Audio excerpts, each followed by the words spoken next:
Hi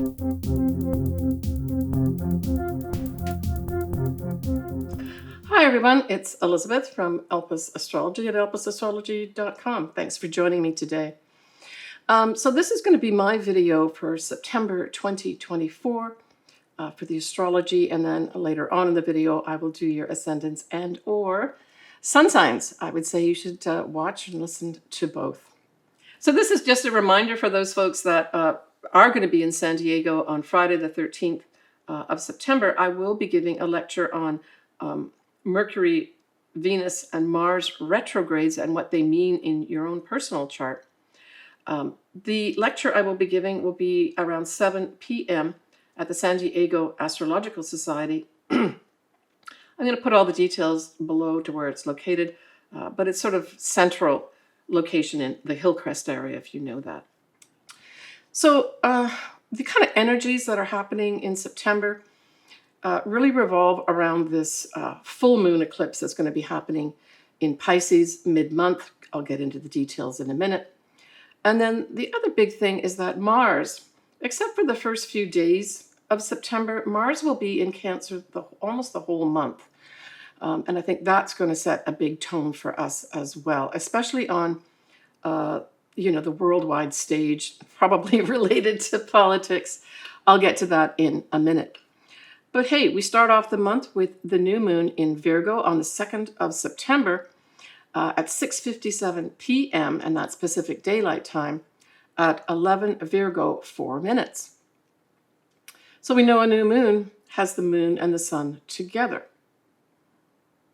So really, when we look at Virgo as a sign, and then the new part of it being the new moon, we're really talking about here a new beginning in all things that are Virgo. This is service of some sort. This could be health, a new start in our health. It can also be a new start with regards to unearthing important information, right? Virgo is all about that too. So I mean, that's a general theme with Virgo itself. So there's new starts in these areas. You have to look at what house this falls in. And in particular, if you do have something, say, around that, let's just say 10, 11, 12 degrees of Virgo. And if you do have your sun or your ascendant around those degrees, this is a whole new start to the year itself, right? The newness lasts for the whole birthday year for you. So having said that, I do want to wish a happy birthday to all my clients and all my viewers, but also to my brother Philip. And to my lovely husband, Noah, happy birthday. So let's get into the details of this new moon. We have a few things going on. We've got and this is an ongoing sort of trend or theme. We've got Neptune kind of at the final degree of Pisces, and then Pluto at this time now will be at 29 degrees of Capricorn. And of course, this will be the last time in all of our lifetime that we will ever have Pluto at 29 degrees of Capricorn. Once we get into mid-November time period, it will go, that's Pluto, completely into Aquarius. But this sextile brings up an opportunity really to work, to inspire people, to give us hope. That's that Neptune part. And the Pluto part is for powerful change, right? Or to see the truth. Both Jupiter and Pluto can be involved in the truth. But Pluto in particular likes to reveal that. And with a sextile, it's a pleasant way. It gives you an opportunity to discover the truth, right? And so both these are at the anaretic degree, which is the 29 degree. So it's kind of bringing these energies to a head. But like I said, this is an ongoing theme. It's not just at this new moon, but it is at this new moon too. We have Venus conjunct the South Node. So this says to me that basically Venus is a big attractor, and I'm thinking that this Venus is attracting the opportunity to let go of some things. So I would say, generally speaking, at this new moon, it's giving us opportunities here to transform things, to be inspired by things, and most importantly, to maybe let go of some things as well. Now, like I said, Mars will be in Cancer most of the month, but at this new moon on the 2nd of September, it is still in Gemini. And so Mars in Gemini will be squaring Neptune in Pisces. And so here we're talking about challenges because it's a square. And I think something like this will certainly play out on the stage and probably in politics. And how is that going to be? Well, it's frustrations for sure. And also potentially disruptions of some sort. But the Neptune part of that square with Mars really brings in deception, active deception going on here. And that's what this actually says, probably through things that are Gemini. So that's what? Through any writing, through any communications. And this could include watching the news, for instance, or reading a newspaper, or reading something or watching something on the internet. But these are not pleasant interactions. These are meant to be deceptive, right? Now, we're going to have Jupiter having a wide square with Saturn. And this is also happening at this beginning of September. And I would say this is a difficult aspect. I see, in this particular instance, I see Jupiter representing the law, and maybe literally laws, because Jupiter is in Gemini. Square Saturn, Saturn represents the rules and regulation. So to me, this says there's going to be some challenges coming here with regards to rules and regulations and laws that exist. I'm not sure exactly how this will play out. Yeah, I mean, to me, this is challenging. This is challenging the existing laws. And again, I think this will play out on the world stage. Saturn can also represent karma, and it can also represent time.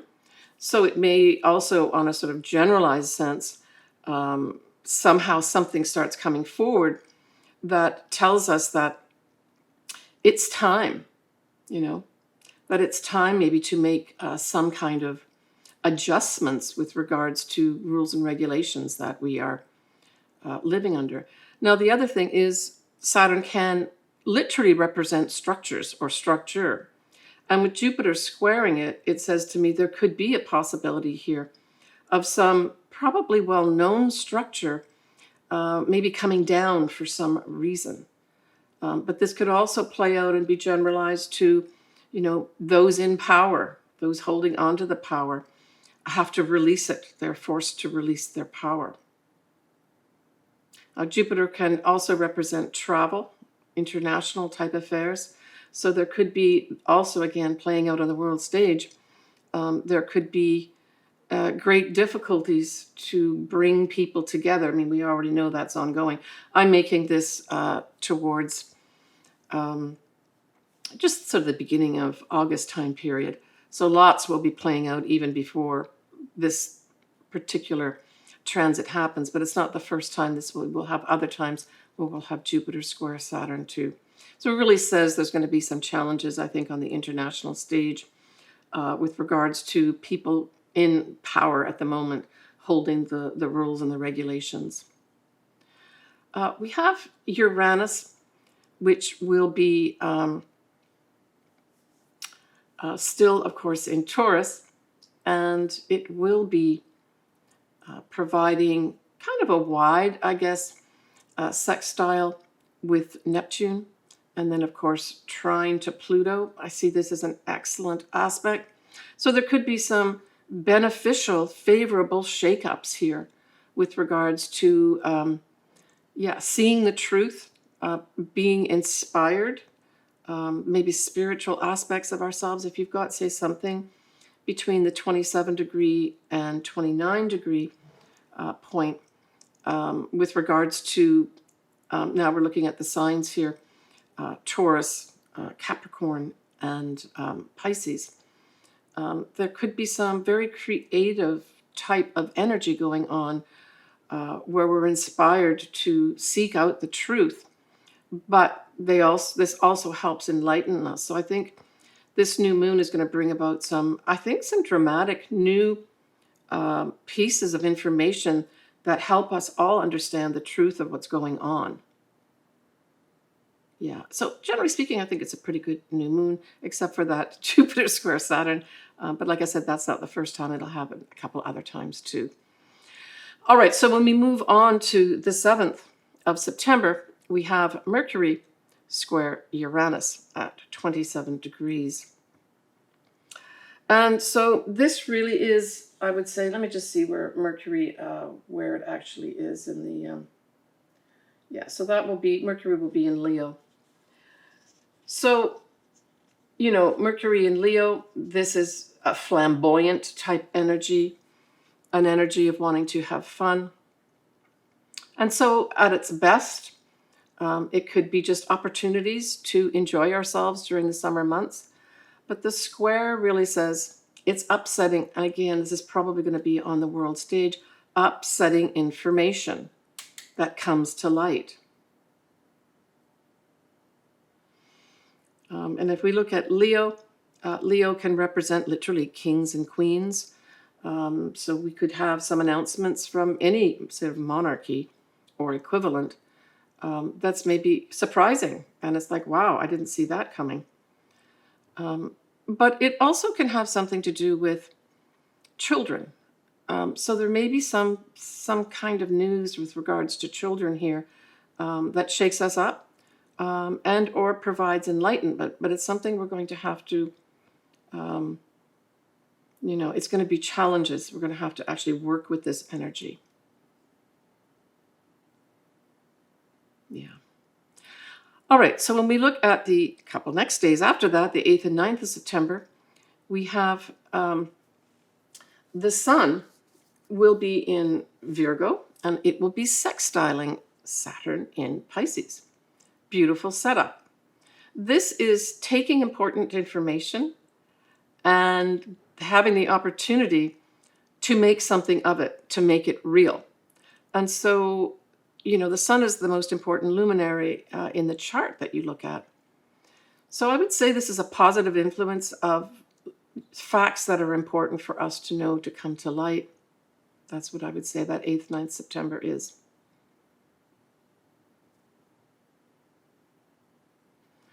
All right, let's move on to the full moon eclipse in Pisces.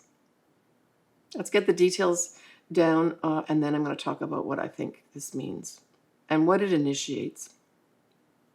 So on the 17th of September at 7:33 p.m. Pacific Daylight Time, we will have this full moon eclipse at 25 degrees of Pisces and 40 minutes. Now, I did make a video about this eclipse. I put the links below. I would suggest that you look at it. I'm going to give a lot more detail in my video than I am going to here. But I really feel that, especially if you've got, say, something around the 25 degree mark of Pisces and or 25 of Virgo. I mean, we can take other signs too, but for real effects, I look at conjunctions and oppositions, to be honest.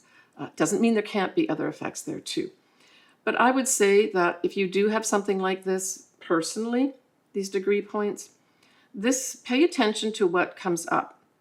It doesn't have to be something bad or unpleasant, but do pay attention to what comes up here, because this is going to indicate the areas and or the themes that will carry through a little more clearly once we have the north nodes of the moon go into Pisces, which will be mid-January 2025. I've made a video about this too. Links below suggest that you look at it, especially if you've got, say, you're going to have your north nodal return happen at this time. That video will give you a lot more details.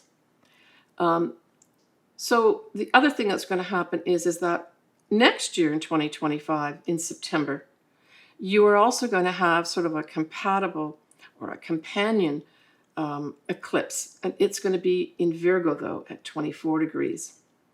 So whatever turns up here, especially if you've got the degree points that I've mentioned highlighted in your chart somehow, there's going to be more meaning played out for that. Now, when we talk about the north nodes going into Pisces mid-January 2025, we know that for the next 18 months from mid-January onwards, we're going to have the north nodes in Pisces, a big change, right? Now, this full moon eclipse has the moon conjunct Neptune. And so I would say that, the moon conjunct Neptune, and then, of course, we're going to have the sun will have that in an opposition, right? Just that setup alone is not necessarily something I'm going to have a big party about or be happy about, because I think that whole Neptune thing, again, is going to be bringing in so much deception. And although it's a full moon eclipse, these eclipses can bring in both new beginnings and endings. We like to talk about full moons as being endings or big, spotlights put on an area of our lives. And indeed, that probably will happen. The other thing that happens is that we have Venus will be opposite Chiron. So Venus will be in Libra.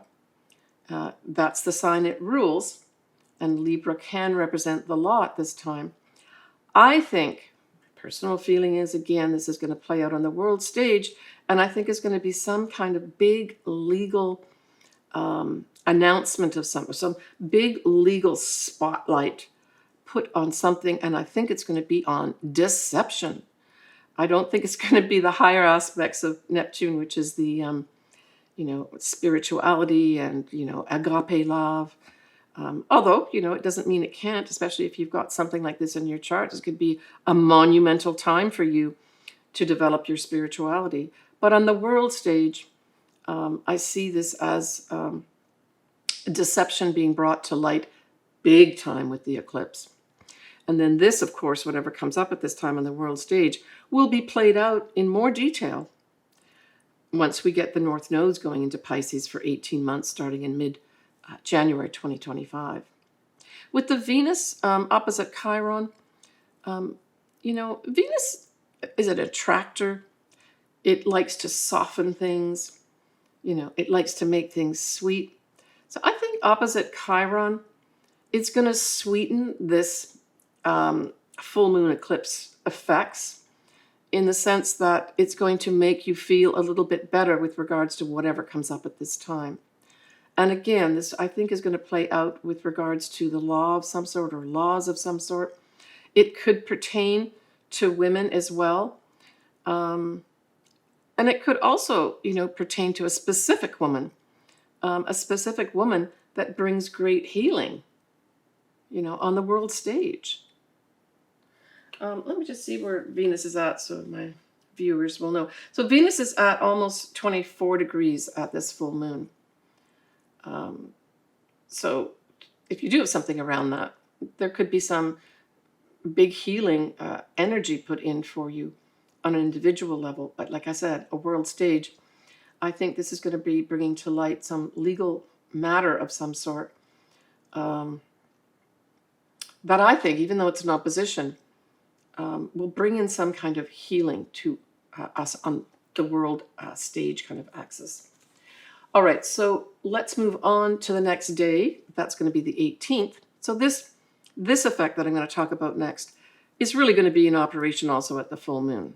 So this is Mercury in Virgo, sextiling Saturn. Or actually, Mercury in Virgo is going to be opposing Saturn in Pisces. And so this is some hard facts come to light here that those in power, those that, either initiate or develop,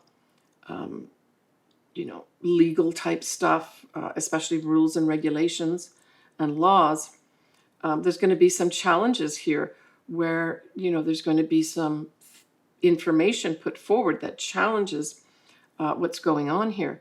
And I'm thinking, although the Supreme Court technically will not be back in session till early October, and I think it may be around the 7th of October as opposed to the 2nd, but I'm not sure. Maybe they'll come back early. I think it's like the first Wednesday or something in October they come back. But I'm just getting intuitively that this is the Supreme Court. And there's some challenges with regards to important information coming up. So that comes from Mercury, information, and then the Virgo part, which of course is important information, right?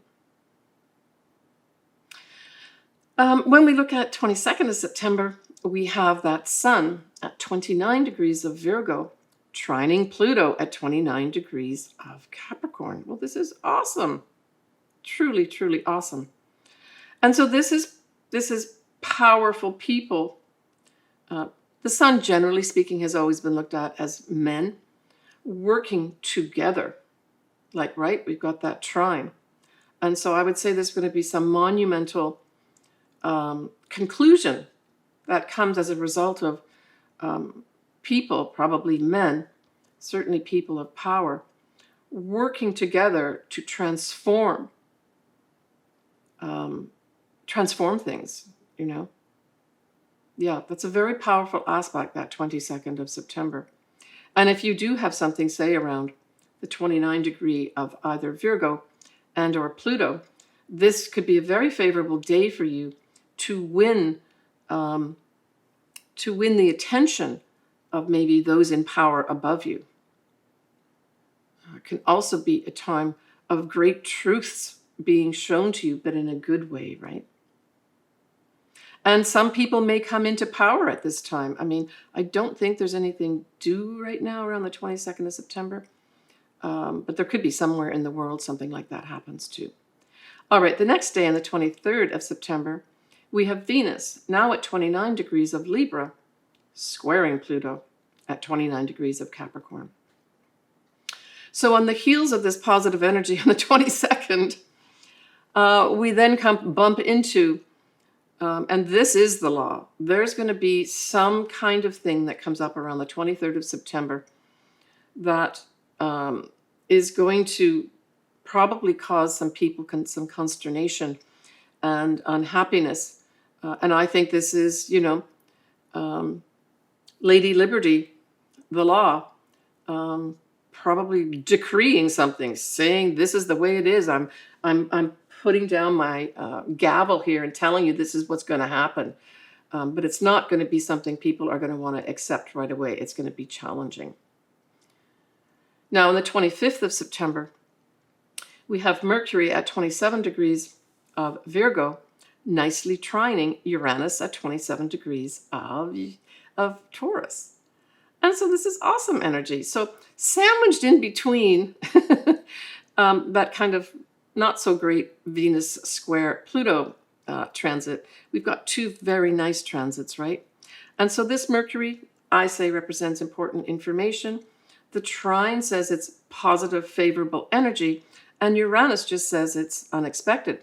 So maybe as a result of something negative happening and powerful happening on the 23rd of September, by the time we leave it for a few days to the 25th, that turns around and important information comes in unexpectedly in a very positive way, right?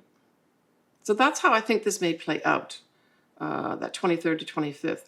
It seems maybe something's insurmountable, then you leave it, and a couple days later, boom, it all gets resolved unexpectedly. On the 28th and 29th of September, we have Venus squaring the north nodes. And so this is just us, generally speaking. And I put this back to both women, and I put it back to money markets, or money, generally speaking, has some challenges here with regards to their future. You know, there's issues brought up 28th, 29th September around these things that affect our future that we need to work on, you know, that we need to put some effort into to make them right. On the 30th of September, we have Mars in Cancer, trining Saturn in Pisces. Well, what a beautiful way to end September. Now, I think this whole Mars in Cancer really represents, especially if I generalize it to the USA, which is a Cancer country, it really speaks to, I think, some positive new rules and regulations, positive new structure that is put in place in the country itself. The thing is about Mars in Cancer, it's not really compatible with Cancer in the sense of Cancer likes to have everything cozy and comfortable, safe and secure. And Mars represents, literally can represent the military, aggression, assertion, just energy, right? Moving forward, let's get on with this type of energy. So there may be just a big push here to put some new structure in place, and these may be things like rules and regulations in the US for some reason at the end of September. But we're also going to have at this time Mercury conjunct the Sun in Libra at the end of September, but it also goes into that first day of October too. And so this says to me some kind of conclusion of some sort regarding, I would say here again, because both of these are in Libra, I'm translating this as the law. So some wrap-up's going to happen, and it's going to be announced regarding some maybe legal case, and there's a lot of them out there, certainly in the USA, with one person notably. Okay, I think that I just want to go back to this whole Mars in Cancer, which is the first few days of September. Mars will be in Gemini, but then you can look at Mars in Cancer for the rest of the month. And to me, this just, I can just bring up a general energy of assertiveness and aggressiveness in the home. And so I would just say, especially if you've got, say, something yourself, say you've got your own Mars here or some other planet, I would say just, take a breath in and out before you react to something, right? But I think generally in the USA, there's going to be a lot of argumentative type and aggressive type energy. Now, this could play out as military too. I don't intuitively think it is, but there is that possibility that the military will have to come in for some reason. And maybe that's going to be around the eclipse time period or just before that, right? But generally speaking, it does speak to aggression, frustration in the home, in the country, in your homeland, right? And it can refer to, safety and security, where you feel you have to protect yourself. All right. I'm just going to talk a tiny bit about J.D. Vance. I'm not going to go into details about all his chart. But he has some pretty serious things in his astrology coming up. And he's not alone. It's going to be in his generation too. But I think in particular, he's got this Jupiter, transiting Jupiter right now, is in Gemini, and it's in his 10th house. And, I always talk about, generally speaking, Jupiter is a positive influence, and indeed it is. But you can twist this energy as well. And you have to be careful about bragging and exaggerating, especially in your career. And so this is something that could be ongoing for him. Basically, all the time that Jupiter is in Gemini, because that's mostly his 10th house. But the other big thing he's got coming up here is from September to mid-November is he's got transiting Pluto squaring his natal Pluto. And it doesn't mean this is the end of the world for this type of transit, but it is very challenging. And it's power challenging power, right? So it's like your power is being challenged. And his Pluto, so that Pluto falls, the transiting Pluto falls in his 6th house. But his Pluto is in the 3rd house. And so I would take great care with any kind of communications, right? Whatever you do day to day, that's the 6th house. That's where transiting Pluto will be in his chart. Squares his Pluto in his 3rd house. So this says to me, take great care with regards to any kind of communications, even your thoughts, because all these could come up for some big challenges right up to mid-November 2024 for him. He also has transiting Uranus, squaring his natal Venus and natal ascendant, and an opposition to his natal Mars in the 4th house. And again, these are squares, right? Uranus is upsets. So there's going to be upsets for him in his career. So right now, Uranus, transiting Uranus, is in his 10th house. And it's not far off his midheaven. And so I think, again, prepare yourself for unexpected changes coming your way. And this effect lasts for a long time. I mean, if we look at, let's just look at the full moon where Uranus, what degree point it's at 27 degrees. But it's going retrograde, and it does go back to 23 degrees. Well, his midheaven is at 22 degrees. So he's due to probably have some ongoing shakeups that'll be, viewed by everybody. Ongoing shakeups to his reputation, to his career because it's in the 10th house, and, his social standing. All right, well, I just wanted to cover for those that were interested in it. And, I'm going to just end there. We can talk about more of it on comments if you want to say anything, but some people are interested in this, some people are not, and I'm fine. I'm fine either way. So when we take a quick peek at October 2024, we have another eclipse happening. But this time, it's going to be on the 2nd of October, and it will be in Libra. We're also going, and it'll be a new moon. We're going to have a full moon in Aries in October, and Pluto will continue its stay at 29 degrees of Capricorn. All right, let's move on to look at your sun sign and or ascendant. I say watch or listen to both. And I also want to say a big hello to all my Spotify and audio listeners as well. I appreciate all your listening. So Libra, that new moon in Virgo is in your 12th house. So the new moon, new start, is going to be somehow involved with things behind the scenes. So this could be you taking on a new project where it has to be done behind the scenes, that you can't bring it out into the open. Perhaps some Librans will be, offered a chance to do something, but maybe it has to be kept secret for some reason. And it may be in some kind of institution that is viewed as behind the scenes or hidden. So these are hospitals, ashrams, prisons, even government offices can fall under this as well.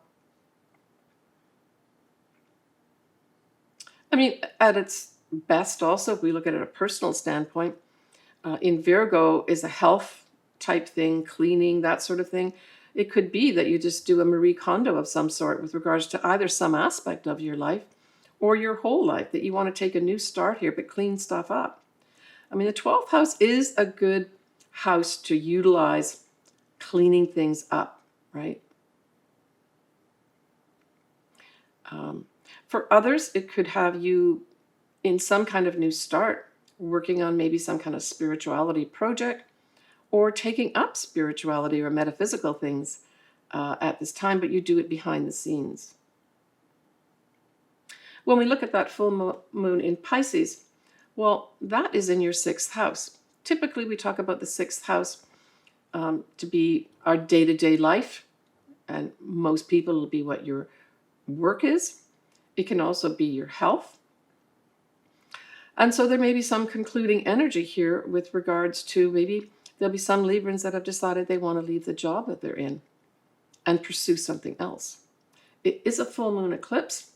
So generally speaking, this will be something of significance, of import.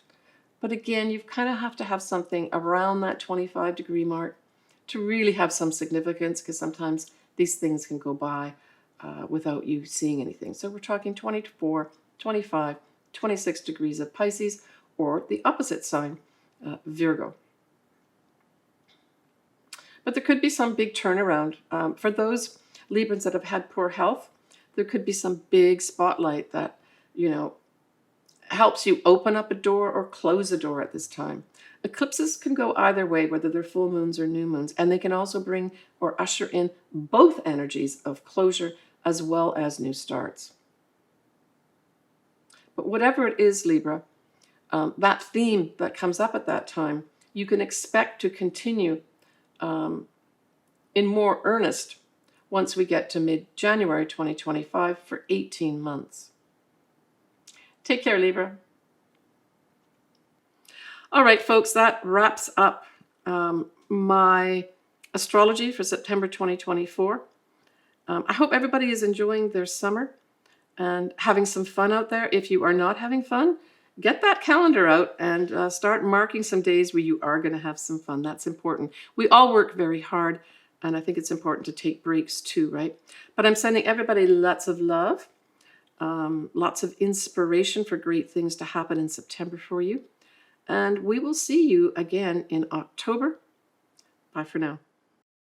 So I'd just like to remind all my viewers and clients of my services. You can find them on my website, of course, and all the details of that are below. But I do a tarot combo astrology reading for $50. It's my only pre-recorded one, unless specifically a client asks for me to pre-record a Zoom call for them. But I do other things too. I can do your just your transits and progress chart for this birthday year. As an option, I can do a full-on horoscope look at all your astrology, including an in-depth analysis of your natal astrology and then progress charts, and then all the transits on top of that. I can do that as well. So check me out. As I said, I've got all my details below. Send me an email with your birth details and a question or area of life that you're interested in me focusing on. I do a Zoom video, whether it's pre-recorded or live, with you to go over all these details.